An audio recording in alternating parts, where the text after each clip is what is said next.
आज हम surface tension और सरफेस टेंशन को हम किस तरह से मेज़र कर सकते हैं उसके बारे में स्टडी करेंगे। First of all surface tension को ले लेते हैं। सरफेस टेंशन क्या होता है? वो एक प्रॉपर्टी होती है किसी लिक्विड की, जो कि आपके पास लिक्विड जो है वो बिहेव करता है as a stretched membrane. Means इसके लिए हमने एक ग्लास ले लिया या बीकर ले लिया, उसमें लिक्विड को फिल कर दिया, तो लिक्विड का जो अपर सरफेस होगा वो स्ट्रेच्ड मेम्ब्रेन की तरह बिहेव करेगा। अगर हम उस सरफेस के ऊपर किसी पिन को प्लेस करते हैं तो वो जो पिन है वो उस सरफेस के ऊपर स्टे करेगी। इसके पीछे रीज़न होता है सरफेस टेंशन। तो क्या होता है कि जो मॉलिक्यूल्स होंगे लिक्विड के, उनके बीच में कोहेसिव फोर्सिंग होगी, और जिसके कारण क्या होगा, दो मॉलिक्यूल्स के बीच में हाइड्रोजन हाइड्रोजन बॉन्डिंग बनेगी, और जो अपर सरफेस का एरिया जो है थोड़ा वो श्रिंक हो जाएगा। अगर हम उसके ऊपर किसी ऑब्जेक्ट को, जैसे पिन ले लिया, उसको प्लेस करते हैं तो वहाँ पे वो स्टे करेगी। अगर हम इस पिन को टच करेंगे या इसके ऊपर थोड़ी जैसे स्मॉल अमाउंट ऑफ फोर्स भी अप्लाई करेंगे तो ये क्या होगा, इस लिक्विड में सिंक कर जाएगी, मतलब सरफेस से बॉटम की तरफ चली जाएगी। सो हम सरफेस टेंशन को इस तरह से डिफाइन कर सकते हैं: the property of a liquid by virtue of which the free surface of a liquid at rest behave like an elastic stretched membrane, possesses a minimum surface area and sports small object placed on it is called surface tension.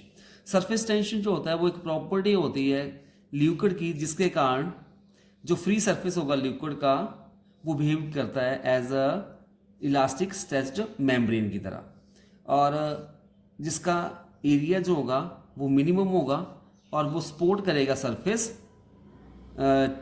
To hold the small object. मतलब उसके ऊपर जैसे ये surface हो गया free surface water का, तो इसके ऊपर अगर आप कोई पिन या कुछ और स्मॉल ऑब्जेक्ट को प्लेस करोगे तो वो क्या करेगा, उसको वहाँ पे होल्ड करेगा। नेक्स्ट है measurement of surface tension. Surface tension को मेजर करने के लिए हमने क्या किया, एक मान लो बीकर ले लिया और इसमें लिक्विड को फिल कर दिया,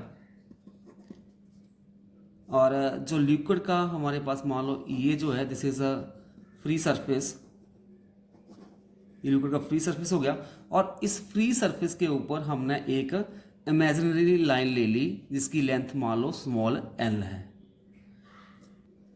जो सरफेस टेंशन होगी वो इस इमेजिनरी लाइन के ऊपर जो टेंजेंशियल फोर्स बनेगी दोनों साइड, मतलब फोर्स जो है यहाँ पे टेंजेंशियली एक्ट कर रही है, इसकी सहायता से हम जो सरफेस टेंशन को मेजर कर लेते हैं। यहाँ पे आपके पास ये फोर्स होगी F, मान लो हमारे पास ये जो इमेजिनरी लाइन है जिसकी लेंथ L है, AB होगी, तो यहाँ पे हम सरफेस टेंशन को मेजर कर सकते हैं।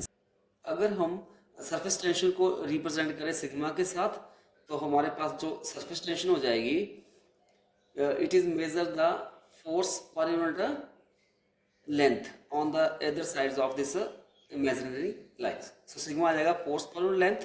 अब जो सरफेस टेंशन के यूनिट हो जाएंगे, फोर्स के होते हैं न्यूटन, लेंथ के मीटर, न्यूटन पर मीटर या न्यूटन मीटर इन इनवर्स। सरफेस टेंशन के लिए डायमेंशन फार्मूला हो जाएगा, फोर्स के लिए होता है MLT-2 over length, it is L के साथ L कैंसिल हो जाएगा, तो हमारे पास बन जाएगा ML0T-2। तो ये डायमेंशन फार्मूला आ जाएगा फॉर सरफेस टेंशन।